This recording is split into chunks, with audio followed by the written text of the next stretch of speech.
Bonjour à tous et bienvenue sur Rose Carpet. Aujourd'hui je suis dans Rose Show et je suis avec la représentante du refuge de la fondation. Assistance aux animaux. Première question, pourquoi adopter un animal au refuge plutôt que dans un élevage? Alors il y a plusieurs bonnes raisons pour lesquelles il vaut mieux adopter un animal en refuge plutôt que d'en acheter un élevage. La première, c'est que c'est un être vivant, donc moyenner financièrement la vie d'un être pour tenir compagnie, c'est assez discutable d'un point de vue éthique. La seconde chose, c'est que les animaux en refuge ont déjà subi tous les traitements vétérinaires nécessaires. Ils ont été stérilisés, ils ont été identifiés, ils ont été vaccinés, les chats ont été testés, ils sont déparasités, vermifugés. C'est des animaux qui sont prêts à être accueillis dans une famille.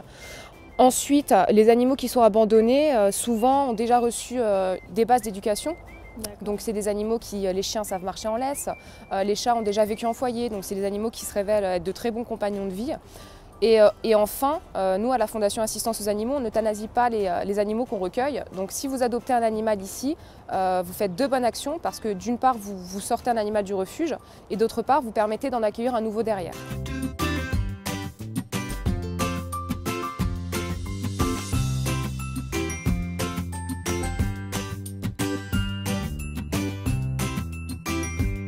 La fondation existe depuis 1931, c'est ça. Elle a été créée par qui exactement? Elle a été créée par un petit groupe de personnes dans les années 30.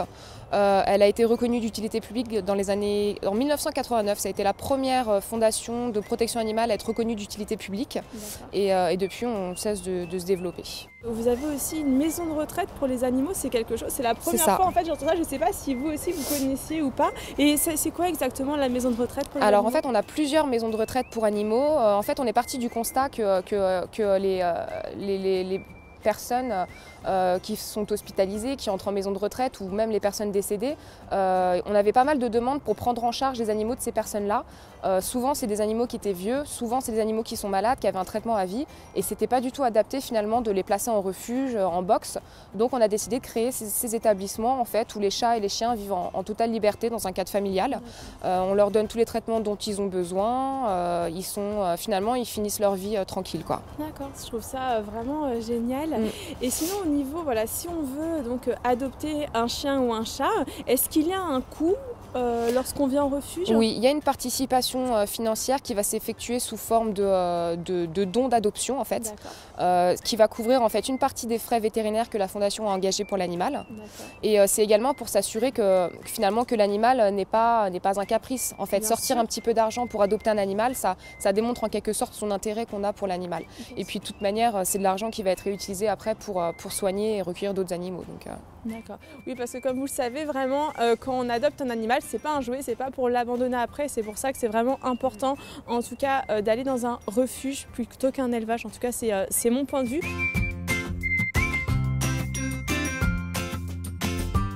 Si on a des enfants en bas âge ou si on est plus jeune, faut peut-être faire attention. Il y a peut-être des chiens ou des chats qui sont peut-être un petit peu moins... c'est pour ça que, en fait, en vous rendant au refuge, vous allez être conseillé et on va pouvoir vous orienter vers l'animal qui correspond le plus à votre mode de vie. Donc on va éviter, par exemple, à une petite dame de 70 ans qui marche avec une canne, on va éviter de lui faire adopter un labrador de 4 mois. Quoi. Après, dans des refuges, il y a tout type de chiens. Il y a même des chiens de race quand on fait des saisies d'élevage. Il y a des chiens de toutes sortes, des grands, des petits, des jeunes, des vieux. On peut vraiment trouver son bonheur facilement. Il faut vraiment bien réfléchir en fait avant d'adopter un animal. Il faut bien se rendre compte que c'est une contrainte en termes de temps, c'est une contrainte en termes d'argent, mais en retour vous aurez tellement d'affection que ces contraintes seront vraiment atténuées. Est-ce que ce n'est pas trop dur de laisser les chiens partir? Vous n'avez pas... ça fait toujours... On s'y habitue quand même. Bah oui, quand on a des animaux qui sont présents là depuis longtemps, c'est toujours c'est un mélange de tristesse et de joie finalement de le voir partir. Après, il faut savoir qu'on fait quand même passer un petit interrogatoire aux adoptants, on veut s'assurer que la place soit bonne. Donc on va s'assurer que le mode de vie corresponde vraiment à l'animal tout simplement. Et sachant qu'on reste bien sûr disponible après, s'il y a le moindre problème, les gens peuvent nous appeler, voilà quoi. Et il existe combien de refuges Alors pour la Fondation Assistance aux Animaux, nous on a 6 refuges partout en France. On a donc 5 maisons de retraite, 5 dispensaires pour les personnes en fait qui n'ont pas suffisamment de revenus pour faire soigner leur animal. Parce que c'est pas normal finalement que ces personnes-là se retrouvent confrontées. Les tarifs vétérinaires sont parfois exorbitants. Et c'est délicat quand on a un animal qui est malade et qu'on n'a pas forcément les moyens de le faire soigner. C'est pas normal de devoir juste le regarder souffrir ou d'être contraint de l'abandonner pour qu'il soit soigné. Donc on a des dispensaires qui sont réservés pour ça. On a des centres d'accueil pour chevaux, pour NAC, voilà. Et est-ce que vous avez un site internet ou quelque chose où on peut peut-être... On a un site internet, c'est www.assistanceauxanimaux.com. Et sinon, pour obtenir donc un animal chez soi, vous faites aussi le Noël, si je me... C'est ça, alors on peut venir toute l'année, chaque jour de l'année, venir adopter directement au refuge. J'ai eu 7 jours sur 7, c'est ça, férié. Exactement, donc c'est tous les jours pour venir adopter au refuge. Et chaque année, on organise ce qu'on appelle le Noël des bêtes abandonnées. Donc ça se fait en général à Porte de Versailles, pareil au parc des expositions, où là on va faire venir en fait des centaines de chiens et chats de tous nos refuges en France en vue de les faire adopter sur ce week-end-là.